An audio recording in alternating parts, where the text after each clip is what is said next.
Yes, definitely. I used to say when I was young, I'm a woman, I'm a journalist, and I'm a European. And I think now that I'm older, I would skip those three elements, but in a different order. I would say I'm European, I'm a woman, and I'm a journalist.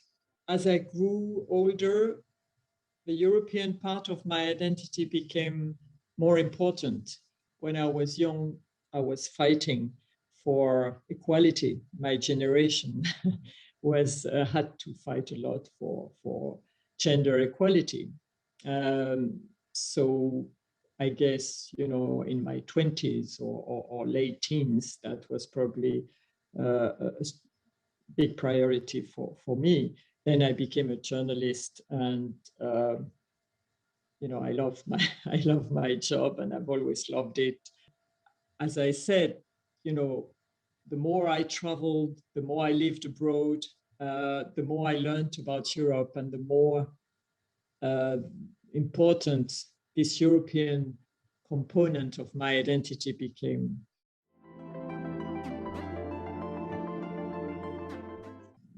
My European identity, if I may say, came gradually. It was a process because when I was brought up in Africa, in French-speaking Africa and in Madagascar. I grew up there until my baccalaureate.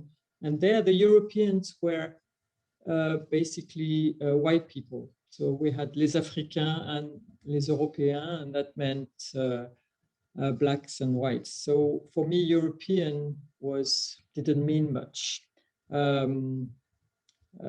Other than this categorization of along racial lines. And then I lived, my first foreign posting for Agence France Presse was in Britain. And then I started to understand maybe what it meant to be French compared to being British. And then I went to Moscow. I was posted in Moscow, and then I think I started to identify as Westerner, not so much as European as much as Westerner. And I started to understand really what it meant to be European when I lived in the United States, and then I lived in Asia. And so in those two situations, I really started to identify elements of a European identity, and I started to understand where I belonged, which was to Europe, in terms of values, of culture, of history. I could really feel that then and there that there was a common thread among the other Europeans I met that made us different from American friends or from Asian friends. For the European Union, the worst moment was probably the referendums of 2005, when France and the Netherlands rejected the project of constitution. In France, it was somehow a surprise. There was a huge political misunderstanding. People who had campaigned for yes had totally underestimated, including in the media, including my own newspaper. We had totally underestimated the mood and misread the mood of the people. So that was something. It was a huge disappointment, and it was also a wake-up call, but a very painful wake-up call. For Europe as a whole, I would say wars on our continent, which are still happening. For instance, the Balkans wars, of course, Bosnia. When I was in the United States at that time during the Bosnia War, and the fact that we had to wait for the US to intervene was something which made me realize how powerless Europe could be. But also Ukraine in 2014, the annexation of Crimea, the invasion of Donbass, and more recently, what happens in Belarus. These are, I think, very difficult moments for Europe because it shows how weak in a way, and how much we lack leverage to have any impact on those situations.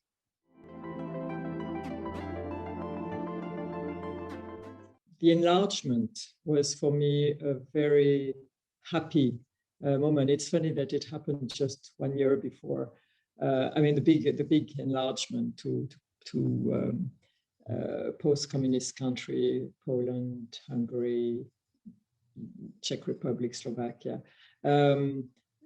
It was just 1 year before those referendums, that those unhappy referendums that I mentioned earlier. But I covered the fall of communism in Central Europe, and so I had spent a lot of time, and also the transition to democracy. So I had spent a lot of time in Poland, in Hungary, in Czechoslovakia, in Romania, and then Czech Republic and Slovakia, and in Romania, Bulgaria, all these countries. And so I had followed step by step their difficult march towards freedom and then towards Europe. And, it didn't happen overnight, their accession to Europe. It was a long process. And at the beginning, after 1989, even when they became democratic countries, they were not so welcome in the EU. So, to have this process finally achieved. And I remember a Polish friend, on that day in 2004, a very close Polish friend, and I'm actually the godmother to her children, texted me from Warsaw. Now we are all citizens of Europe, and our children will be together citizens of the same Europe. And for us in France, it didn't mean maybe so much for the average Frenchman or woman, but I knew how much it meant for people from Poland, for instance, like my friend. It was really, a kind of guarantee that they would be free, that they would be protected, and that they would be safe. So I thought that was a very exhilarating moment. Schengen, the fact that we can travel freely, work freely, across Europe is something which has really changed so many lives in Europe. The fact also, another thing which I think has done a lot and which is extremely positive is common higher education standards. My children have or are studying in other countries of the EU, and I think for them it's totally normal. I think this is a fantastic opportunity that young people of Europe can go and study in any other country. And for us, freedom of movement for people is something which is fundamental and which also contributes a lot to shaping European identity. And we've seen that since the pandemic started. Every time we have to close borders, it poses practical problems, problems for people who have to travel across those borders. But you can see that psychologically, it's also a little bit of trauma. I mean, at the moment between France and Germany, at the border with Moselle, this border just didn't exist anymore. And you can see that for local people, it's pretty traumatic to have this border erected again. So Schengen is definitely something very important.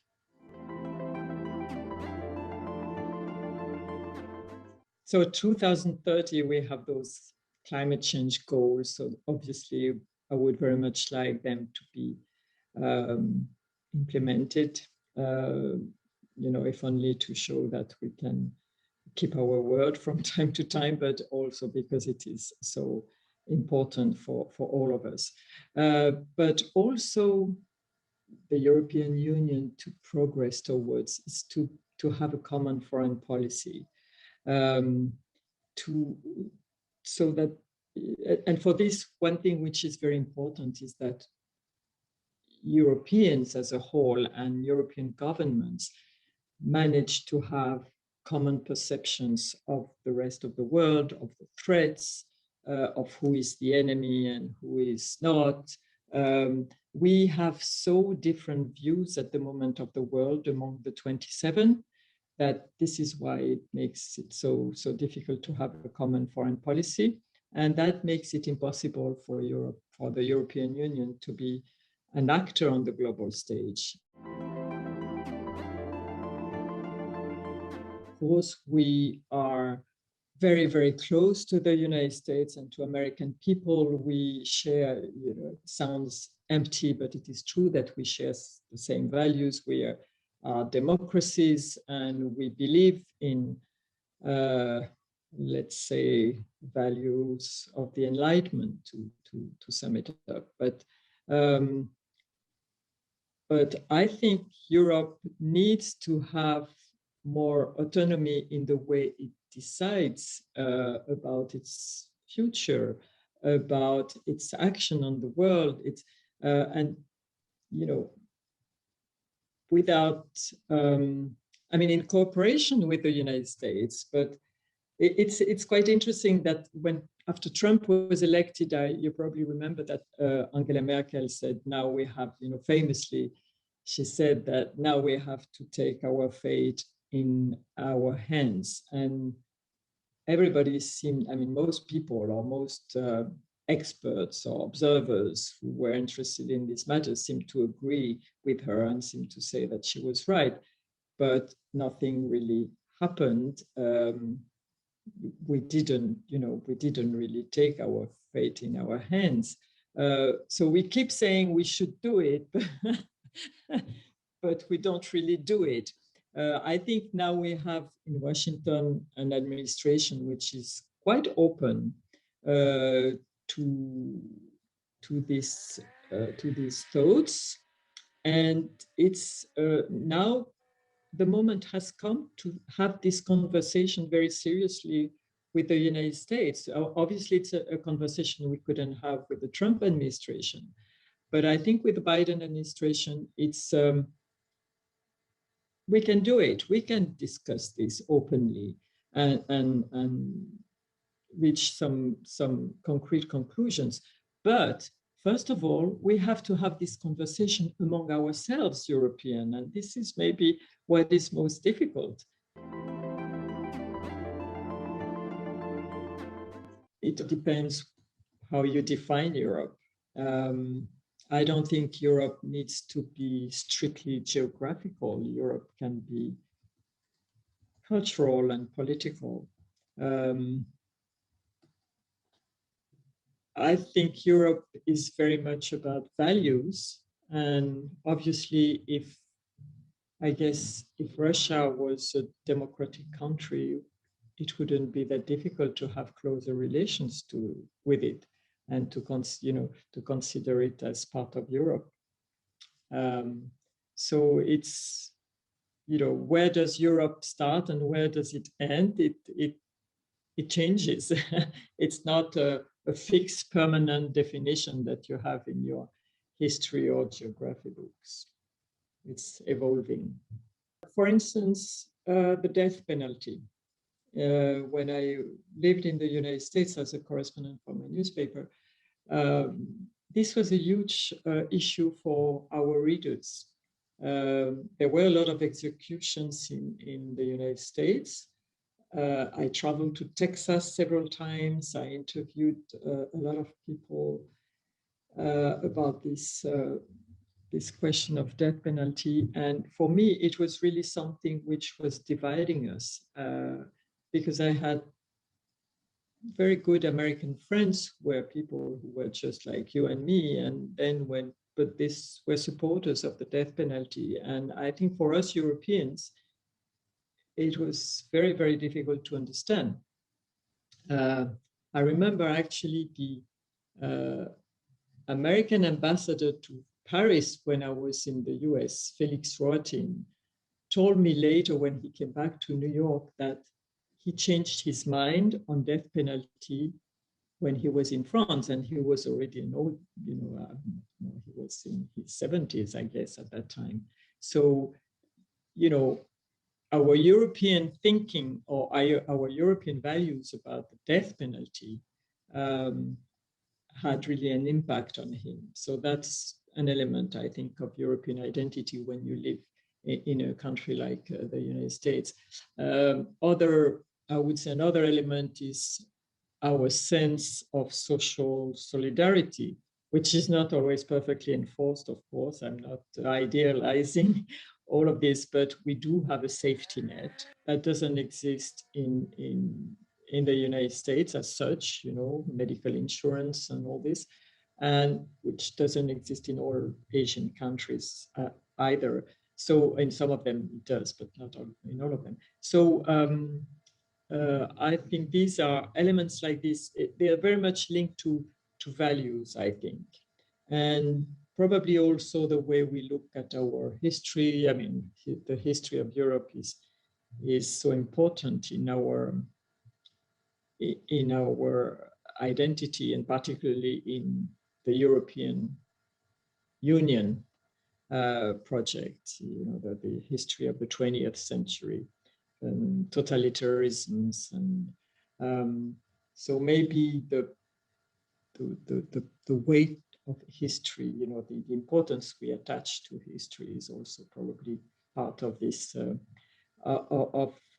of this European identity, and the fact that we were divided for several decades by the Iron Curtain, and that now we are reunited, part of us. That's also, I think, an important component of the way we look at ourselves as a community when we are abroad. There is, in terms of culture and values, yes, I think there is a European media sphere, or media community. There is not,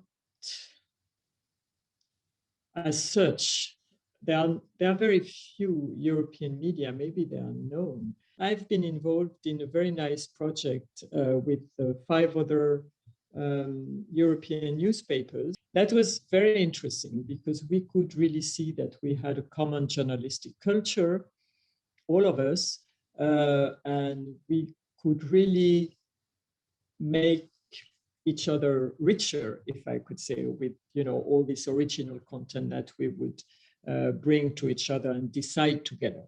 The problem was linguistic, that once we produced that content, we had to translate it into 5 other languages. And that was a bit of a nightmare, I must say, because it was time consuming. Some translating we could do ourselves, others we had to pay translators, so it needed to be funded. So this is, all those languages make us very rich Europeans, because I think it's this diversity of languages is an asset. But it's also, in terms of media, it's also an obstacle in a way. So there's another option. We all do this in English. So yes, we can have, and there have been several experiences of European media in English language, which is an irony now that, of course, now that Britain is not in the European Union anymore, but I don't think it matters from that point of view. But, why should people read a European media in English? Maybe they're entitled to have it in their own language too. So, I think this is a very important obstacle. The linguistic obstacle, to me, is more of a problem than cultural or political differences in terms of European media.